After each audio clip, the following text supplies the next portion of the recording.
आज हम देखेंगे वैश्वीकरण एवं भारतीय अर्थव्यवस्था के बारे में। कौन कौन से प्रश्न महत्वपूर्ण हैं, कैसे प्रश्न आएंगे और इनका कैसे जवाब दिया जाए। तो सबसे पहले हम समझते हैं, पहला प्रश्न आपसे पूछा जा सकता है कि वैश्वीकरण क्या है। तो जवाब है, वैश्वीकरण एक ऐसी प्रक्रिया है जिसमें विश्व के समस्त बाजारों का एकीकरण किया जाता है। विश्व के तमाम देश एक दूसरे से व्यापारिक संबंध स्थापित करते हैं। इस प्रक्रिया को ही वैश्वीकरण के नाम से जाना जाता है। वैश्वीकरण एक ऐसी प्रक्रिया है जिसमें विश्व के तमाम देशों की अर्थव्यवस्थाएं विभिन्न कारणों से एक दूसरे से जुड़ती हैं। जैसे भारतीय अर्थव्यवस्था 1991 के बाद उदारीकरण की प्रक्रिया के माध्यम से विश्व की तमाम अर्थव्यवस्थाओं से जुड़ी है। तो किसी भी देश की अर्थव्यवस्था या विश्व की तमाम अर्थव्यवस्थाओं का एक दूसरे से एकीकरण होना, एक दूसरे से मिलना, एक दूसरे से जुड़ना ही वैश्वीकरण की प्रक्रिया कहलाती है। वैश्वीकरण की प्रक्रिया में अगला प्रश्न आपसे पूछा जा सकता है कि वैश्वीकरण की प्रक्रिया में सहयोग करने वाले कारक कौन कौन से हैं, किन कारणों से वैश्वीकरण संभव हुआ है। इसका जवाब है कि वैश्वीकरण की प्रक्रिया को सरल या सुगम बनाने वाले कारक हैं। पहला, उदारीकरण। उदारीकरण का तात्पर्य है कि सरकारों द्वारा अपने देश के नियमों में शिथिलता लाना ताकि दूसरे देश की कंपनियां संबंधित देश में पूंजी का निवेश कर सकें। इस प्रक्रिया को ही उदारीकरण के नाम से जाना जाता है। दूसरा है सूचना प्रौद्योगिकी का प्रसार। सूचना प्रौद्योगिकी के कारण एक देश से दूसरे देश में सेवाओं और वस्तुओं का आदान प्रदान करना संभव हुआ है। तीसरा है परिवहन साधनों की उपलब्धता। परिवहन साधनों की उपलब्धता की वजह से एक देश से दूसरे देश तक वस्तुओं और सेवाओं को भेजना आसान हुआ है। और तीसरा है अवरोधों की समाप्ति।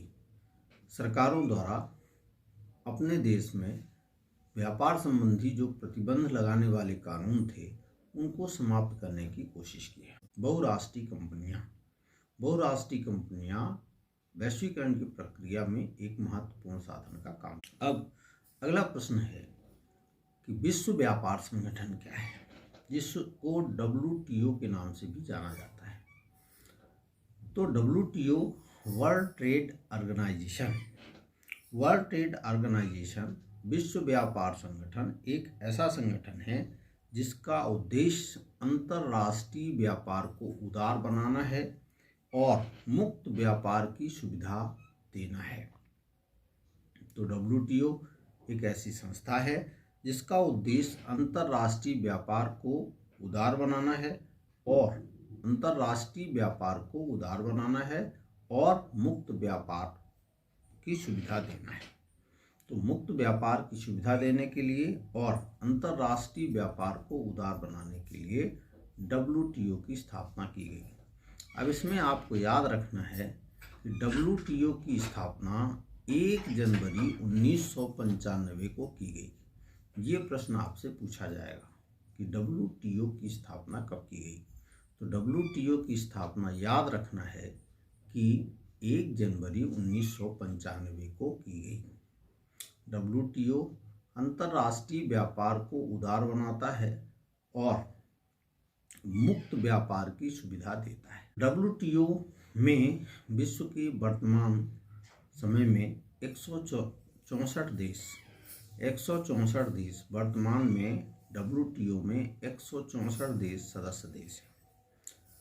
WTO विभिन्न देशों के बीच होने वाले व्यापार के नियम बनाता है और यह भी देखता है कि उसके द्वारा बनाए गए नियमों का पालन हो रहा है या नहीं। WTO का जो मुख्यालय है वह जिनेवा में है। तो 2-3 चीज़ें याद रखना है आपको। पहला, WTO का मतलब होता है वर्ल्ड ट्रेड ऑर्गेनाइजेशन, मतलब विश्व व्यापार संगठन। विश्व व्यापार संगठन एक संगठन है जिसका मुख्यालय कहाँ है, जिनेवा में है और इसकी स्थापना कब हुई? 1 जनवरी 1995 को। इसकी स्थापना क्यों की गई? इसकी स्थापना इसलिए की गई ताकि अंतर्राष्ट्रीय व्यापार को उदार बनाया जा सके और मुक्त व्यापार को बढ़ावा दिया जा सके।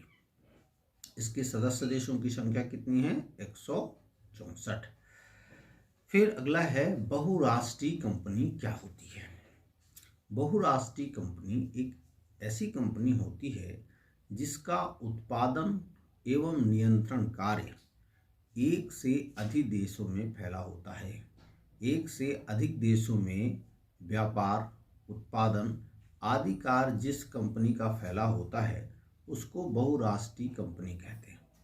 बहुराष्ट्रीय कंपनी न केवल विश्व के विभिन्न देशों में व्यापार करती है बल्कि इसकी उत्पादन इकाइयां भी विभिन्न देशों में स्थापित होती हैं। इसका उद्देश्य, बहुराष्ट्रीय कंपनी का उद्देश्य लाभ कमाना होता है। अतः बहुराष्ट्रीय कंपनियां ऐसे स्थान पर अपनी उत्पादन इकाइयां स्थापित करती हैं जहां उन्हें सस्ता श्रम एवं सस्ता कच्चा माल उपलब्ध होता है। ऐसे स्थानों पर बहुराष्ट्रीय कंपनियां अपना उत्पादन कार्य या कारखाने स्थापित कर। बहुराष्ट्रीय कंपनियों द्वारा किए गए निवेश को विदेशी निवेश के नाम से जाना जाता है। अब अगला प्रश्न है कि भारत में उदारीकरण की प्रक्रिया कब प्रारंभ हुई? ये बहुत महत्व का प्रश्न है, इसको आपको याद रखना है। भारत में उदारीकरण की प्रक्रिया 1991 से प्रारंभ हुई। अब अगला प्रश्न ये है कि उदारीकरण क्या होता है? तो उदारीकरण एक ऐसी प्रक्रिया है जिसमें सरकार व्यापार संबंधी नियमों में शिथिलता प्रदान करती है और व्यापार संबंधी नियमों में ढील देती है। व्यापार संबंधी नियमों में शिथिलता बरतती है और व्यापार के नियमों को सरल बनाती है। ऐसी प्रक्रिया को ही उदारीकरण के नाम से जाना जाता है। तो भारत में उदारीकरण की प्रक्रिया 1991 से प्रारंभ हुई। 1991 आपको याद रखना है, ये बहुत इम्पोर्टेंट सन है, इसको बिल्कुल याद रखना है। भारत में उदारीकरण की प्रक्रिया 1991 से प्रारंभ हुई। भारत की कुछ कंपनियां हैं जो बहुराष्ट्रीय कंपनियां हैं, जैसे टाटा मोटर्स। टाटा मोटर्स जो है वह वाहनों का निर्माण करती है, जैसे ट्रक इत्यादि वाहनों का निर्माण टाटा मोटर्स द्वारा किया जाता है। इसी तरह रैनबैक्सी एक दवा बनाने वाली भारतीय कंपनी है जो बहुराष्ट्रीय कंपनी है। इस कंपनी के उत्पादन इकाइयां कई देशों में स्थापित हैं। इसी तरह एशियन पेंट्स भारतीय कंपनी है जो एक बहुराष्ट्रीय कंपनी है और ये कई देशों में अपनी उत्पादन इकाइयां लगा के रखी है। अब अगला प्रश्न आपसे पूछा जा सकता है कि निवेश क्या होता है?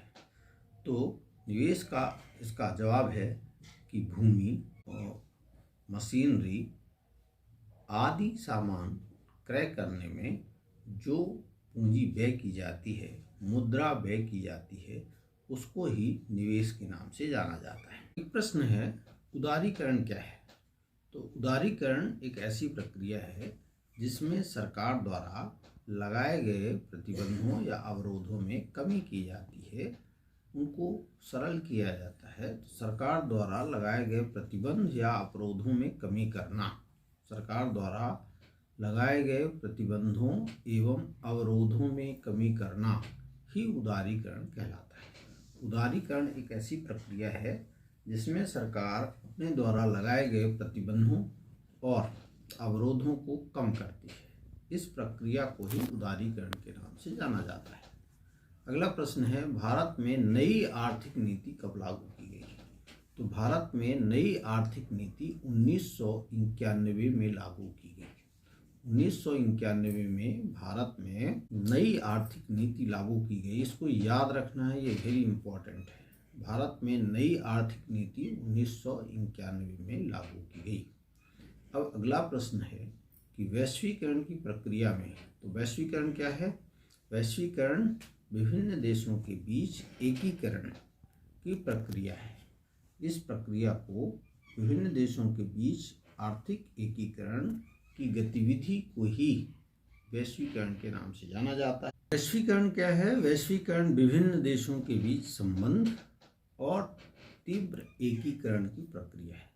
विभिन्न देशों के बीच संबंध बनाया जाना और उनके बीच एकीकरण की प्रक्रिया का लागू होना, उनके बाजार का एकीकरण होना ही वैश्वीकरण कहलाता है।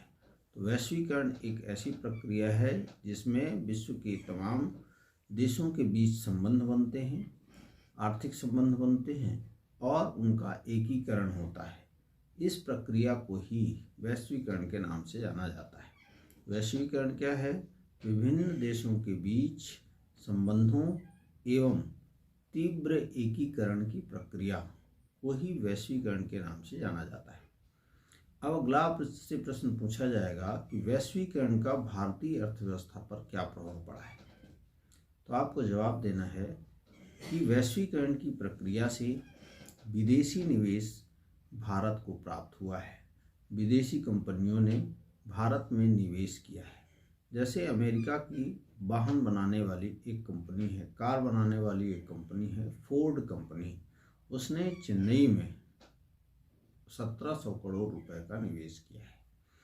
तो इसी प्रकार की अन्य विदेशी कंपनियों ने भारत में निवेश किया है, जिसकी वजह से भारत में उत्पादन प्रक्रिया तीव्र हुई है, जिसकी वजह से रोजगार में वृद्धि हुई है। साथ में भारत में माल आपूर्ति करने वाली जो कंपनियां हैं उनकी उन्नति हुई है, उनका विकास हुआ है। भारत में जो छोटे उद्योग थे वह अंतर्राष्ट्रीय कंपनियों से प्रतिस्पर्धा नहीं कर पा रहे, इसलिए उनका ह्रास हो रहा है। वैश्वीकरण की प्रक्रिया में सरकार ने श्रम कानूनों में शिथिलता लाई है, जिसकी वजह से श्रमिकों की दशा में गिरावट आई है। तो इस तरह से यह एक छोटा सा वीडियो था जिसका नाम है वैश्वीकरण और भारतीय अर्थव्यवस्था। तो इसी तरह के वीडियो देखने के लिए चैनल को सब्सक्राइब करें, वीडियो को लाइक करें और अधिक से अधिक शेयर करें। धन्यवाद।